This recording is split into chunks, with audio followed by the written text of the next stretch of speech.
Olha só, o custo de produção da soja caiu quase 15% nessa safra que acabou de ser colhida.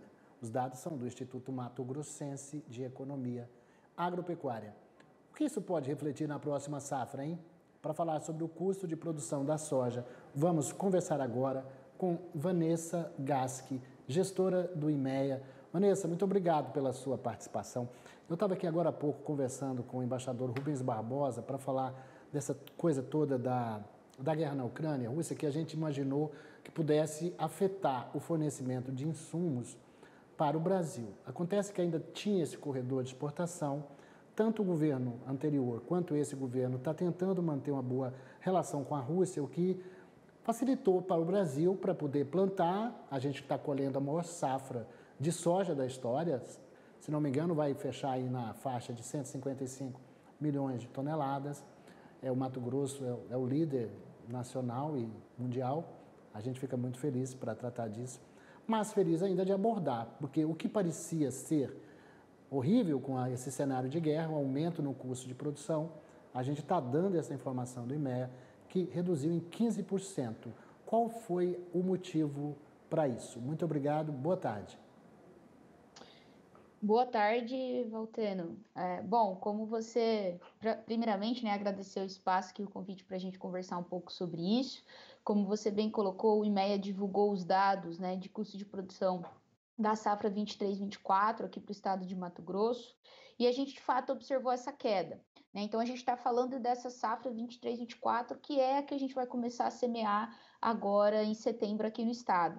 Essa redução ela foi puxada pela queda dos preços dos fertilizantes e dos defensivos, né? A gente veio de uma crescente nos preços quando a gente olha as safras passadas, inclusive a safra passada 22-23 teve um custo de produção recorde aqui no estado, né? O mais alto que a gente já viu.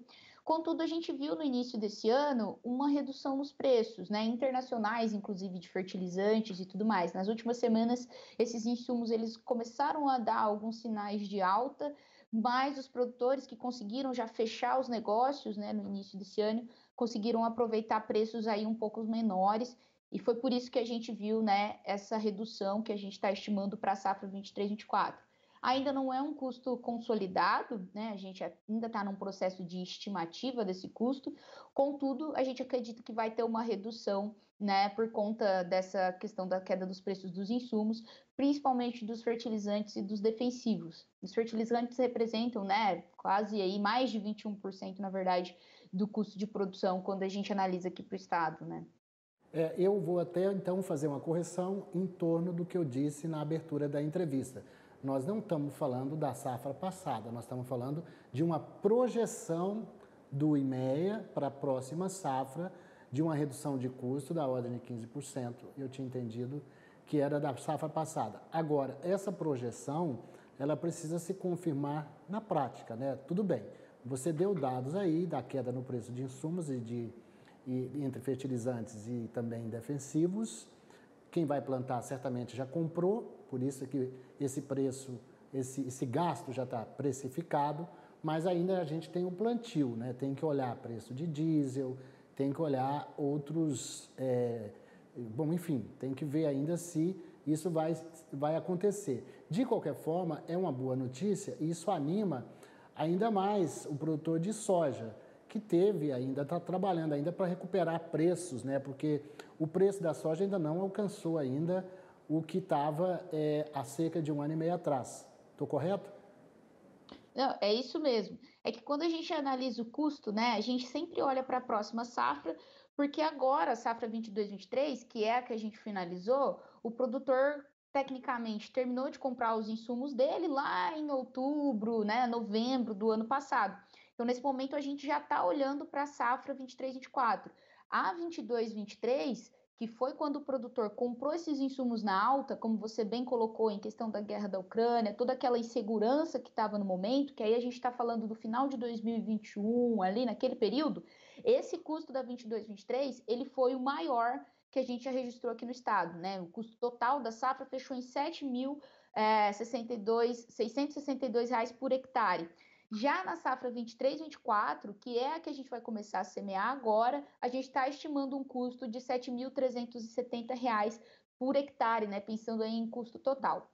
E você bem colocou, Valteno, tem essa questão dos preços, né? Esse custo, ele caiu, de fato, aqui no estado, mas os preços caíram muito mais, né? Pensando na safra 23/24, a gente está falando de um preço médio aqui no estado, comercializado, de R$ 105 a saca, né? Isso no ano passado a gente estava falando de cotações de R$ 150, até mesmo da safra 22/23, né? A gente também já registrou uma queda nessa comercialização e ainda tem bastante soja para ser vendida aqui no estado. Né? Então, esse cenário ele ainda é bem delicado para o produtor. Né? Apesar dessa redução no custo, na casa aí dos 11% aqui para o estado de Mato Grosso, o preço da soja se desvalorizou muito mais. Né? Então, a gente tem, o produtor tem que ficar atento, tomar estratégias nesse momento para que a rentabilidade da cultura seja preservada, né? Porque a gente está falando de soja e aqui no estado de Mato Grosso a gente tem a segunda safra de milho, né? A soja e o milho basicamente andam juntos aqui no estado. E a situação para o milho está ainda mais complicada, né? Então o produtor vai ter que tentar fazer um caixa com a safra de soja, porque a safra de milho a gente já tem uma rentabilidade, né? O IMEA estima uma rentabilidade negativa na safra 23/24. Parece que começou já, né? Já teve autorização aí, conseguiram reduzir aí o prazo, o tempo do vazio sanitário. Começou a semeadura da soja em Mato Grosso? Então, a gente teve uma portaria do MAPA no qual permitiu, né, que a soja pudesse ser semeada a partir do dia 1º. Contudo, a gente ainda não registrou, de fato, semeaduras acontecendo aqui no estado. Né? A gente está acompanhando essa questão, precisa de uma autorização, né, do Ministério para que os produtores façam antecipação dessa semeadura. Então, a gente ainda não tem nenhum registro, né, oficial de semeadura aqui no estado. Mas o IMEA está acompanhando, sim. Nas próximas semanas, a gente já deve divulgar aí os primeiros relatórios de acompanhamento de semeadura aqui no estado. Vanessa Gasque, gestora do IMEA, o Instituto Mato Grossense de Economia Agropecuária, muito obrigado pela sua participação, mostrando aí as expectativas e perspectivas para o cultivo da soja e outros grãos com foco no Mato Grosso. Muito obrigado. Obrigada, Valteno. Tenha um ótimo dia aí.